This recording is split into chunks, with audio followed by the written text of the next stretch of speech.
सो hey guys, welcome back. सो आज हम लोग करने वाले हैं इनऑर्गेनिक केमिस्ट्री का स्टार्ट करने वाले हैं एक सीरीज जिसमें आपको 20 से 25 मोस्ट इंपॉर्टेंट क्वेश्चंस जो कि अच्छे अच्छे बुक से लिए गए हैं एंड जे मेंस के लिए ये बहुत ही इंपॉर्टेंट है यार। ठीक है, रिवीजन पूरा होगा आपका इसका एक चैप्टर का। जैसे आज जो है एस ब्लॉक एलिमेंट से हम लोग इसका शुरुआत करने वाले हैं, इसके बाद पी ब्लॉक एलिमेंट और जितने भी तुम्हारे इनऑर्गेनिक के जितने चैप्टर्स है सबका रिवीजन करवा देंगे हम 15 दिन के अंदर अंदर। ठीक है, सो इनऑर्गेनिक का टेंशन नहीं लेना है। बाकी चैप्टर्स के लिए तुम्हें पीवाईक्यू और जो तुम्हारे वन शॉट है वो ऑलरेडी डले ही हैं, तो मैंने सोचा इसके लिए एक सीरीज स्टार्ट किया जाए जिसमें कि तुम्हारे 20 मोस्ट इंपॉर्टेंट क्वेश्चंस हों और उसमें हर टाइप के क्वेश्चन होंगे, statement, match the column, MCQ, multiple choice.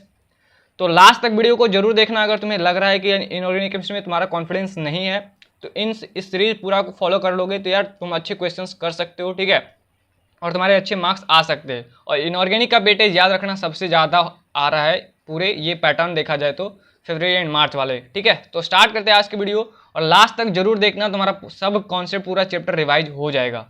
Start करते हैं इस सीरीज के पहले क्वेश्चन से कि solubility of alkali metals hydroxide follows the order. तो चलो इसका सही आंसर क्या होगा आपको फटाफट बताना है। सॉल्युबिलिटी ऑफ अल्कली मेटल, ठीक है, मेटल हाइड्रोक्साइड है तो हाइड्रोक्साइड का पूछ रहा है। इस तरीके के क्वेश्चंस बहुत सारे आते हैं, हमेशा आते रहे हैं और आते रहेंगे। तो ठीक है, इन टाइप के जो तुम्हारा पैटर्न होता है उसको याद करना बहुत जरूरी होता है। ठीक है, सो इसका सही आंसर क्या हो जाएगा? इसका सही आंसर ऑप्शन ए हो जाएगा। ठीक है, याद क्या रखना है इसमें यार? याद रखना है कि ऑक्साइड, ठीक है, इस पॉइंट को लिख लो या फिर याद कर लो, ऑक्साइड और हाइड्रोक्साइड का जो सॉल्युबिलिटी होता है, ठीक है, ऑक्साइड एंड हाइड्रोक्साइड का सॉल्युबिलिटी क्या होता है? इंक्रीज करता है। ठीक है, क्या करता है? इंक्रीज करता है। कहां पे? Down the group. Down the group जाने पे इंक्रीज कर रहा है। देख लो, सीजियम का सबसे ज्यादा है तो डाउन द ग्रुप क्या हो रहा है? इंक्रीज कर रहा है। वहीं पे अगर बात करें सल्फेट और कार्बोनेट, सल्फेट और कार्बोनेट का क्या होता है? डिक्रीज करता है डाउन द ग्रुप। क्लियर है? ये दो चीज याद रहेगा, इससे तुम्हारे 4 मार्क्स इंश्योर हो जाएंगे। क्या याद रखना है कि ऑक्साइड एंड हाइड्रोक्साइड का इंक्रीज करता है डाउन द ग्रुप, सल्फेट और कार्बोनेट का सॉल्युबिलिटी डिक्रीज करता है डाउन द ग्रुप। चलिए क्वेश्चन नंबर 2 का आंसर फटाफट विद इन अ सेकेंड आपको बताना है। The sequence of ionic mobility in aqueous solution is. Sequence of ionic mobility aqueous solution में बताना है किसका आयनिक मोबिलिटी सबसे ज्यादा होगा और किसका कम होगा, ये सीक्वेंस आपको बताना है। चलो इसका सही आंसर क्या होगा? आगे आंसर, इसका सही आंसर ऑप्शन डी होगा। ठीक है, कॉन्सेप्ट क्या है इसमें? देखो, जिसका साइज जो होगा इन जनरल सॉलिड स्टेट में जिसका साइज बड़ा होगा, सबसे ज्यादा होगा, एक्वस में उसका सबसे कम होगा। ठीक है, साइज उसका एक्वस में कम होगा, और जिसका साइज कम होगा एक्वस में उसका मोबिलिटी सबसे ज्यादा होगा। इसलिए सीजियम का जो साइज है एक्वस फेज में वो सबसे कम होता है। ठीक है, और सोडियम का सबसे ज्यादा होता है, इसलिए सोडियम का मोबिलिटी सबसे कम है। क्योंकि यार सोडियम इन जनरल क्या है? छोटा है, तो इसके तरफ जो हाइड्रोजन तुम्हारे H2O है वाटर में, H2O जो है एक्वा सॉल्यूशन में, वो इसके चारों तरफ लग जाते हैं, जिसके कारण इसका साइज क्या होता है? काफ़ी बड़ा हो जाता है, और साइज बड़ा हो जाने के कारण आयनिक मोबिलिटी डिक्रीज कर जाता है। तो ये चीज़ याद रखना, एक्वा सॉल्यूशन में साइज सबसे छोटा किसका होता है? सीजियम प्लस का, और सीजियम प्लस का साइज छोटा होने के कारण इसका आयनिक मोबिलिटी सबसे ज़्यादा होता है। याद रहेगा, ये कॉन्सेप्ट बहुत ही इंपॉर्टेंट है और इस पे क्वेश्चंस आते हैं। क्वेश्चन नंबर 3, इसका सही आंसर आपको बताना है। इसमें आप टाइम ले सकते हो, ये एडवांस टाइप के क्वेश्चंस हैं। ठीक है, इस तरह के क्वेश्चंस आपको एडवांस में दिख जाते हैं। एक सॉफ्ट मेटल है ए जो कि वायलेट फ्लेम टेस्ट देता है। ठीक है, क्या देता है? वायलेट फ्लेम टेस्ट देता है। और when want in excess of O2, A gives chrome yellow powder B which on reaction with water gives alkaline solution C and O2, identify A and B. ठीक है, इसमें आपको आइडेंटिफाई करना है ए और बी। देखो, अगर तुमने अच्छे से पढ़ रखा है, पूरा चैप्टर रिवाइज कर रखा है, तो इस क्वेश्चंस को भी आपको आसानी से करते आएगा। देखो हो क्या रहा है, पहले क्या बोल रहा है कि ए एक सॉफ्ट मेटल है जो कि वायलेट फ्लेम टेस्ट देता है। ठीक है, क्या देता है? वायलेट फ्लेम टेस्ट देता है। तो फ्लेम टेस्ट में हमको याद रखना है सबका कलर। ठीक है, इस पर बहुत सारे क्वेश्चन बनते हैं। तो लिथियम जो है वो क्रिम्सन रेड कलर देता है। क्या देता है? Crimson red colour. सोडियम क्या देता है? येलो कलर देता है। रुबिडियम क्या देता है? रेड वायलेट देता है। और सीजियम ब्लू देता है। और जो तुम्हारा पोटेशियम है वो क्या देता है? वायलेट फ्लेम टेस्ट देता है। ठीक है, पोटेशियम क्या देता है? वायलेट। तो ए हमारा पोटेशियम है, ये तो फिक्स हो गया ना। बी देखो ऑप्शंस में हमें दिख रहा है कि ऑक्साइड्स बनते हैं, यहाँ पे बी जो है ऑक्साइड्स है। और तुम्हें ये पता होना चाहिए कि पोटेशियम जो है वो क्या बनाता है, सुपर ऑक्साइड बनाता है, ठीक है। लिथियम क्या बनाता है, ऑक्साइड। ऑक्साइड कैसे हो जाएगा, Li2O, इस टाइप का बनाता है ऑक्साइड लिथियम। सोडियम क्या बनाता है, Na2O2, इसको क्या बोलते हैं, पर ऑक्साइड, ठीक है। सोडियम क्या बनाता है, पर ऑक्साइड। और बाकी जो तुम्हारे हो गए पोटेशियम, रुबिडियम और सीजियम, ये क्या बनाते हैं, सुपर ऑक्साइड, ठीक है। इस टाइप के KO2 टाइप, इसको क्या बोलते हैं, सुपर ऑक्साइड। तो इसका सही आंसर क्या हो जाएगा, ऑप्शन सी। तो पोटेशियम तुम्हारा क्या देता है, वायलेट फ्लेम टेस्ट देता है। और पोटेशियम का जो ऑक्साइड होता है क्या होता है, सुपर ऑक्साइड होता है, KO2 टाइप होता है। समझ में आ गया, आगे बढ़ जाए। इसका सही आंसर क्या हो गया, option C. So now question number 4, फटाफट इसका आंसर करना है आपको। Select the correct statement. तो 4 ऑप्शन दिया हुआ है, बोल रहा है कि oxide M2O and peroxide M2O2 of alkali metal are diamagnetic and colourless. B है superoxide of alkali metals are paramagnetic. C है lithium and sodium do not form superoxide. D है all are correct. सही answer इसका क्या है, पूछ रहा है सिलेक्ट द करेक्ट स्टेटमेंट। आ गया आंसर, इसका सही आंसर ऑप्शन डी है, ठीक है, ऑल आर करेक्ट। तो जो ऑक्साइड्स होता है और पर ऑक्साइड्स होता है अल्काली मेटल्स का, वो क्या होता है, डायमैग्नेटिक और कलरलेस होता है। सुपर ऑक्साइड क्या होता है, पैरामैग्नेटिक होता है। सुपर ऑक्साइड क्या होता है, पैरामैग्नेटिक। और हमने पहले ही बताया कि लिथियम क्या बनाता है, ऑक्साइड बनाता है। सोडियम क्या बनाता है, पर ऑक्साइड बनाता है। तो ये दोनों सुपर ऑक्साइड नहीं बनाते हैं। तो ये भी स्टेटमेंट सही है, यानी कि इसका सही आंसर ऑप्शन डी है, ऑल आर करेक्ट। चलिए थोड़ा सा इजी क्वेश्चन, फटाक से इसका आंसर बताना है। 5, what is the oxidation state of potassium in KO2। Super oxide में पोटेशियम का ऑक्सीडेशन स्टेट क्या होता है। देखो जितने भी अल्कली मेटल है उसका ऑक्सीडेशन स्टेट हमेशा +1 होता है, याद रखना क्या होता है, +1 होता है। जो ऑक्सीजन का अगर पूछते कि इसमें जो ऑक्सीजन का ऑक्सीडेशन स्टेट क्या है, तो क्या हो जाएगा ऑक्सीडेशन का, इसका ऑक्सीजन का -½ हो जाएगा, ठीक है। तो याद रखना सुपर ऑक्साइड में ऑक्सीजन का -½ होता है ऑक्सीडेशन स्टेट, ठीक है। और पर ऑक्साइड में क्या होता है, पर ऑक्साइड में 1 होता है और ऑक्साइड में -2 होता है, मतलब यहाँ पे -1 होता है, ठीक है। पर ऑक्साइड में -1, ऑक्साइड में -2 और सुपर ऑक्साइड में -½ याद रहेगा ऑक्सीडेशन स्टेट। इस पे भी क्वेश्चंस बनते हैं, ठीक है ना। क्वेश्चन नंबर 6 आ गया तुम्हारा आयनाइजेशन एनर्जी से रिलेटेड क्वेश्चन। तो बताना है इसका आंसर। इसका आंसर अगर तुम सही कर देते हो तो मतलब यार तुम्हारा प्रिपरेशन बहुत अच्छे से चल रहा है। बहुत ही ट्रिकी क्वेश्चन है। Which of the following has maximum ionization energy, ठीक है। इसका सही आंसर क्या होगा, आपको फटाक से बताना है। हिंट देता हूँ कि जो आयनाइजेशन एनर्जी होता है वो डाउन द ग्रुप क्या होता है, डिक्रीज करता है, ठीक है। यानी कि बेरिलियम का सबसे ज़्यादा होगा, फिर मैग्नीशियम का, फिर कैल्शियम का एंड फिर बैरियम का। डाउन द ग्रुप क्या होता है, आयनाइजेशन एनर्जी डिक्रीज करता है। अब बताओ किसका सबसे ज़्यादा होगा। ऑप्शन बी इसका करेक्ट होगा, ऑप्शन बी, ठीक है। तुम्हारे 4 मार्क्स गए। अगर तुम्हारा ऑप्शन बी आ रहा है सही तो गए। सही आंसर क्या होगा इसका, ऑप्शन डी। क्या होगा, ऑप्शन डी। कारण क्या है, बेरिलियम में हम सिर्फ एक ही इलेक्ट्रॉन को रिमूव कर रहे हैं, बट मैग्नीशियम में देखो यहाँ पे क्या हो रहा है, 2 इलेक्ट्रॉन को रिमूव कर रहे हैं, ठीक है। तो इसके कारण क्या हो गया, यहाँ पे ionization energy 1 plus ionization energy 2 दोनों हमें ऐड करके बताना होगा।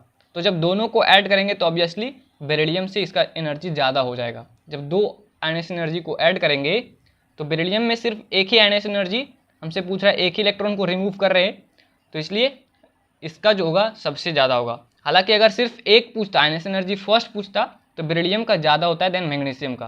तो ये ऑर्डर भी याद रखना है और ये कॉन्सेप्ट भी आपको ध्यान में रखना है कि जब 2 इलेक्ट्रॉन निकाल रहा है, रिलीज कर रहा है, तो यहाँ पे दोनों आयनाइजेशन एनर्जी को ऐड करना पड़ता है, ठीक है। समझ में आ रहा है, आगे बढ़े। अभी तक अगर आपको ये क्वेश्चंस अच्छे लग रहे हैं तो वीडियो को लाइक जरूर कर देना। आगे बढ़ते हैं, क्वेश्चन नंबर 7 आपको बताना है correct order of stability of group 2A metal carbonate. तो इस तरह के क्वेश्चंस आपको भर भर के मिलने वाले हैं। तो स्टेबिलिटी बताना है ग्रुप 2A मेटल का, कार्बोनेट का। चलो इसका सही आंसर क्या हो जाएगा, इसका सही आंसर आपको फटाक से बताना है क्या हो जाएगा। इसका सही आंसर क्या होगा, ABCD में क्या होगा, बी इसका सही आंसर है, ठीक है। कौन सा इसका सही आंसर है, बी। कारण क्या होता है कि जो केटाइनिक साइज है वो इंक्रीज करता है, तो स्टेबिलिटी भी तुम्हारा क्या होता है, इंक्रीज करता है, ठीक है। किसमें, कार्बोनेट में। क्या होगा, अगर केटाइनिक साइज, ठीक है, केटाइनिक साइज इंक्रीज करेगा तो स्टेबिलिटी क्या होगा, इंक्रीज करेगा। अब देख लो सबसे ज़्यादा केटायनिक साइज किसका होगा, बैरियम का, then strontium, then calcium, then magnesium. इसका सही आंसर क्या हो गया, ऑप्शन बी इसका करेक्ट आंसर है। आगे बढ़े। तो यार देखो इन क्वेश्चंस का करने का बहुत फायदा है, ठीक है। तुम्हारा एक तो रिवीजन, सुपर रिवीजन भी हो रहा है और तुम्हें पता भी चल रहा है कि तुम्हें कितना इस चैप्टर्स के कितने कॉन्सेप्ट तुम्हें याद है और कहाँ पे तुम्हें भूल हो रही है, तुम कहाँ पे भूल रहे हो कॉन्सेप्ट को, तो वो याद करके जाना है आपको एग्जाम में, ठीक है। तो इसको एक मॉक टेस्ट की तरह ही लेना है आपको।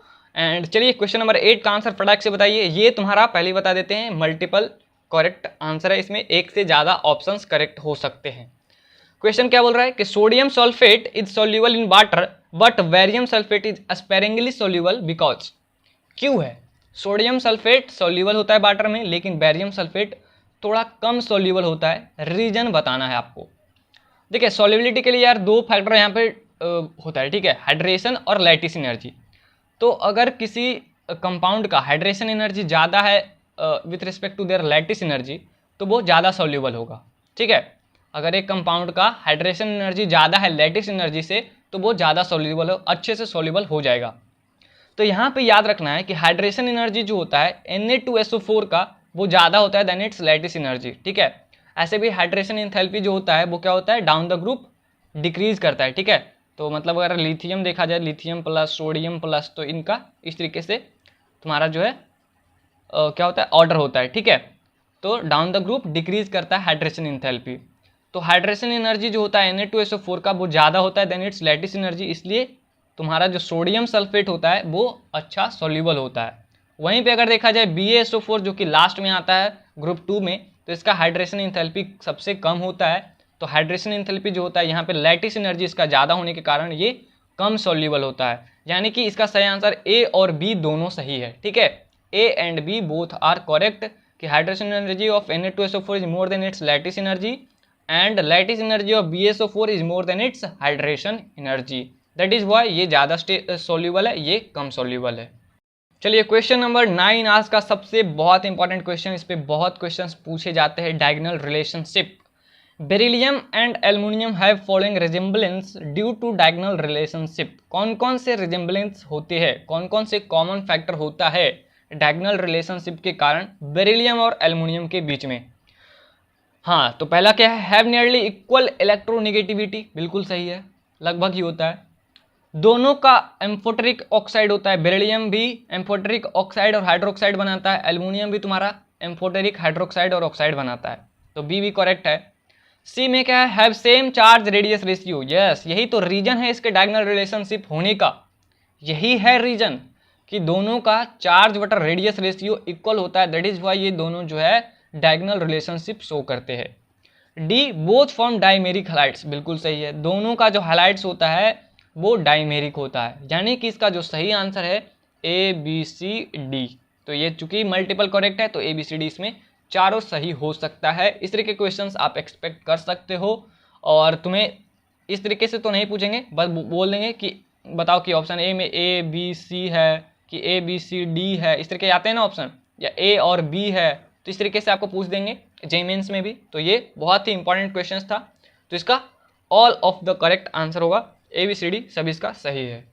अगेन क्वेश्चन नंबर 10, बहुत सारे क्वेश्चंस पूछते हैं इस पे कि addition of which metal into liquid NH3 leads to the formation of a blue solution.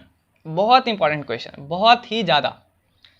सही आंसर आपको बताना है फटाक से, मल्टीपल करेक्ट आंसर है। बट देखो इस क्वेश्चन में थोड़ा सा एक लोचा है, ठीक है। लोचा क्या है, क्वेश्चन पूछने के तरीके में। देखो इसका अगर जेईई मेंस में क्वेश्चन ये पूछा जाए तो इसका सही आंसर ऑप्शन ए होगा, बट अगर यहीं पे अगर जेईई एडवांस में पूछा जाए तो इसके सभी आंसर जो हैं वो सही है, सभी ऑप्शन इसके सही हैं। क्या होता है यार, जो अल्कैली मेटल होता है, क्या होता है अल्कैली मेटल, वो क्या देता है, ब्लू कलर देता है, ठीक है। क्या देता है, ब्लू कलर, किस में देता है, लिक्विड अमोनिया में। एंड जो अल्कलाइन अर्थ मेटल होता है, ठीक है, ग्रुप 2 वाले जो होते हैं अल्कलाइन अर्थ मेटल, वो क्या देता है, डीप ब्लू ब्लैक कलर देता है, ठीक है। ब्लू ही होता है बट थोड़ा सा डिफरेंट होता है, डीप ब्लू ब्लैक कलर। तो चूंकि यार हमें जेईई मेंस देना है, एनसीईआरटी को फॉलो करना है, हमारा एनसीईआरटी मेन बुक है, तो एनसीईआरटी में ये लाइन लिखा हुआ है कि अल्कलाइन मेटल ब्लू कलर देता है, alkaline earth metal deep blue black देता है, इसलिए इस क्वेश्चन का सही आंसर ऑप्शन ए ही होगा, लिथियम इज ओनली विच की ब्लू सॉल्यूशन, ठीक है। क्लियर है, आगे बढ़े। तो यार लीजिए आपके लिए आ गया है स्टेटमेंट टाइप क्वेश्चंस। तो इस तरह के क्वेश्चन जेईई मेंस में अभी पूछे जा रहे हैं खास तौर पे, ठीक है। तो स्टेटमेंट टाइप क्वेश्चंस यहाँ पे आपका इसमें आंसर बताना है कि ionic mobility of sodium plus aqueous is lower than that of potassium plus aqueous में, and radius of sodium plus aqueous is greater than radius of K plus aqueous. Aqueous phase में आपको बताना है इसका सही आंसर क्या होगा। तो आगे आंसर कौन सा है? Option A. यस, इसका सही आंसर ऑप्शन ए है। तो मैंने इसका कॉन्सेप्ट बता ही दिया कि आयनिक मोबिलिटी जो होता है सोडियम प्लस का कम होता है क्योंकि इसका रेडियस एक्वस फेज में सबसे ज़्यादा होता है। सोडियम का एक्वस फेज में रेडियस सबसे ज़्यादा होता है, इसलिए इसका मोबिलिटी कम होता है। एंड स्टेटमेंट 2 देखो क्या दिया हुआ है कि radius of sodium plus is more then potassium plus. तो ये करेक्ट एक्सप्लेनेशन भी इस स्टेटमेंट का हो गया, यानी कि both statement is true and statement 2 is correct explanation for statement 1। इसका सही आंसर ऑप्शन ए हो गया। क्लियर है? समझ में? ये कॉन्सेप्ट बहुत इंपॉर्टेंट है यार, ठीक है, कि एक्वस सॉल्यूशन में तुम्हारा जो होता है सोडियम का रेडियस ज़्यादा होता है पोटेशियम से, और इसका मोबिलिटी रेडियस बड़ा होने के कारण मोबिलिटी कम होता है। नंबर 12, इसमें बहुत सारे लोग कंफ्यूज होंगे, मुझे पता है। तो बताना, स्टेटमेंट 1 और 2 दिया हुआ है, lithium chloride is predominantly covalent compound, और सेकेंड दिया हुआ है electronegativity difference between lithium and chlorine is small. बताओ क्या होगा इसका सही आंसर? पहला तो सही दिख रहा है ना, पहला स्टेटमेंट तो सही दिख रहा है कि lithium chloride is predominantly covalent compound. हाँ, electronegativity difference between lithium and chlorine is small, ये गलत तुम्हें नहीं लग रहा? ये तो गलत लग रहा है यार, क्योंकि लिथियम क्या है? इलेक्ट्रोपॉजिटिव मेटल है और क्लोरीन इलेक्ट्रोनेगेटिव एलिमेंट है। इसके बीच में तो यार इलेक्ट्रोनेगेटिविटी का डिफरेंस बहुत ही ज़्यादा है, स्मॉल नहीं है, ठीक है। तो रीजन यहाँ पे जो कोवैलेंसी का होता है वो लिथियम का पोलराइजिंग पावर होता है, ठीक है, पोलराइजिंग नेचर होता है। लिथियम चूंकि साइज इसका बहुत कम है इसलिए इसका पोलराइजिंग पावर कम होता है, इसलिए ये कोवैलेंट कंपाउंड होता है। तो statement 1 is correct but statement 2 is incorrect. तो क्या हो जाएगा? ऑप्शन सी इसका सही आंसर। Statement 1 is true, statement 2 is false. समझ में आ गया? ये कॉन्सेप्ट याद रहेगा। लिथियम क्लोराइड कोवैलेंट होता है बट इसलिए नहीं होता है क्योंकि उसके बीच में इलेक्ट्रोनेगेटिविटी डिफरेंस कम होता है। इसलिए होता है क्योंकि लिथियम का साइज छोटा होता है और जिसका पोलराइजिंग पावर बहुत ज़्यादा होता है। क्लियर? टाइप भी हो गया, मल्टीपल करेक्ट भी हो गया। अब बारी आती है मैच द कॉलम की। मैच द कॉलम करना है यार, बहुत इंपॉर्टेंट है। इस तरह के क्वेश्चन एडवांस में पूछे जाते हैं, ठीक है, मल्टीपल ऑप्शंस वाले। तो देखो बेरिलियम, मैग्नीशियम, कैल्शियम और स्ट्रोंशियम है। तो तुम्हें क्या दिख रहा है? Metals which dissolve in liquid ammonia. तो सारे मेटल्स जो हैं अल्काइलिन और अल्कलाइन अर्थ मेटल सभी डिजॉल्व हो जाते हैं, ठीक है। तो एस तो सब में आएगा, एस ब्लॉक एलिमेंट है, सब एस ब्लॉक एलिमेंट है। तो टी भी सब में आएगा, एस और टी सब में आएगा।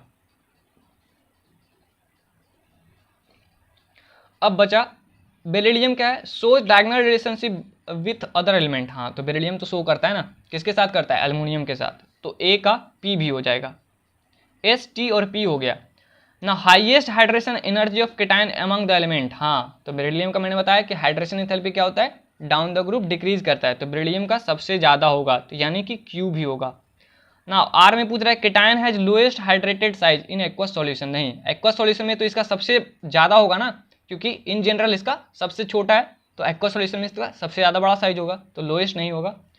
तो यानी P Q S T A का सभी हो गया। बी एम जी क्या डायगोनल रिलेशनशिप शो करता है? यस, लिथियम के साथ करता है ना। लिथियम और मैग्नीशियम अपने में आपस में क्या करते हैं? डायगोनल रिलेशनशिप शो करते हैं, यानी कि इसका भी पी हो गया। हाईएस्ट तो इसका होगा नहीं क्योंकि बेरिलियम का हाईएस्ट होता है, तो ये भी नहीं होगा, यानी कि पी एस टी हो गया। कैल्शियम, कैल्शियम की बात करते हैं यार, कैल्शियम क्या होगा? डायगोनल रिलेशनशिप नहीं शो करता है। हाईएस्ट हाइड्रेशन एनर्जी नहीं होगा।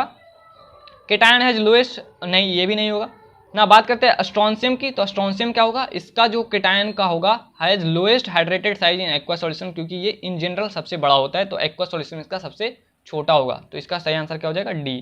तो ये तुम्हारा इस तरीके के मैच द कॉलम एडवांस में पूछे जाते हैं, जिसमें एक से ज़्यादा ऑप्शंस तुम्हारे मैच करते हैं, ठीक है। चलो क्वेश्चन नंबर 14 अगेन तुम्हारा इसमें भी मैच द कॉलम करना है। Alkali metal carbonate which do not decompose on heating.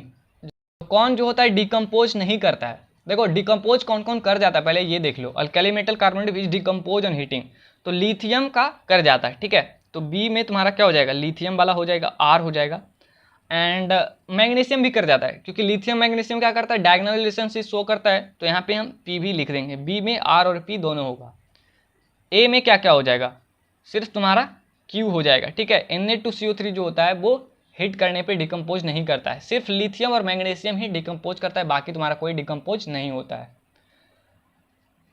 अच्छा, liquid NH3 is blue colour solution which conduct electricity. तो इलेक्ट्रिसिटी किसके कारण कंडक्ट करता है, सॉल्वेटेड इलेक्ट्रॉन्स होने के कारण, तो सी का हो जाएगा तुम्हारा S। ठीक है, समझ में आ गया, इसका सही आंसर ये तुम्हारा आ गया। तो यार आज के 2 लास्ट क्वेश्चन, जिसमें हम इंटीजर टाइप क्वेश्चंस भी देख लेते हैं, इसको क्यों छोड़ना है, इस तरह के क्वेश्चन भी पूछते हैं। तो इंटीजर टाइप में बोल रहा है find the number of amphoteric hydroxide from the following. तो एम्फोटेरिक ऑक्साइड कौन कौन हो गया, देखो बेरिलियम तुम्हारा एम्फोटेरिक होता है, एल्युमिनियम का हाइड्रोक्साइड एम्फोटेरिक होता है, और जिंक का हाइड्रोक्साइड एम्फोटेरिक होता है। तो इसका सही आंसर क्या हो जाएगा 3। ठीक है, 16 में पूछ रहा है find the number of chlorides which do not impart colour to the flame from following. ठीक है, तो फ्लेम टेस्ट में कौन जो है कलर नहीं देता है। देखो यहाँ पे सारे हैं जो ग्रुप 2 वाले हैं, अल्कलाइन अर्थ मेटल वाले हैं। तो देखो बेरिलियम जो होता है कोई कलर नहीं देता है, और मैग्नीशियम भी कोई कलर नहीं देता है, तो इसका हो जाएगा 2। स्ट्रॉन्शियम देता है क्रिम्सन कलर, कैल्शियम क्लोराइड देता है ब्रिक रेड कलर, और बेरियम क्लोराइड देता है एप्पल ग्रीन कलर। याद हो गया यार। तो आई होप मैंने इस 16 क्वेश्चंस में से आपके बहुत सारे कॉन्सेप्ट को रिवाइज करा दिया है। ठीक है, वीडियो अच्छा लगा है तो लाइक कर देना, और ज़्यादा कर सकते हो तो यार शेयर कर सकते हो अपने सोशल मीडिया प्लेटफॉर्म पे। तो बाकी यार तुम लोग चैप्टर को एक बार रिवाइज करो, क्वेश्चन कराने की जिम्मेदारी तुम्हारे भाई ने ले रखी है। ठीक है, तो तुम्हारा काम है, थोड़ा आसान कर देंगे हम, और इस तरीके के अच्छे क्वेश्चंस करके जाओगे ना तो जेईई मेंस के क्वेश्चंस तुम्हें हलवा लगेंगे। ठीक है, बिलीव मी, नहीं हो अगर बिलीव होता है तो तुम PYQ करके देखो, वो तुम्हें इससे आसान दिखेंगे। ठीक है, तो फिर मिलते हैं नेक्स्ट वीडियो में। नेक्स्ट तुम्हारा P ब्लॉक एलिमेंट हो सकता है, तो प्रिपेयर्ड रखना, P ब्लॉक एलिमेंट को रिवाइज कर लेना पूरे चैप्टर्स को NCERT से या फिर मेरे नोट से। तो फिर मिलते हैं नेक्स्ट वीडियो में, तब तक के लिए गुड बाय।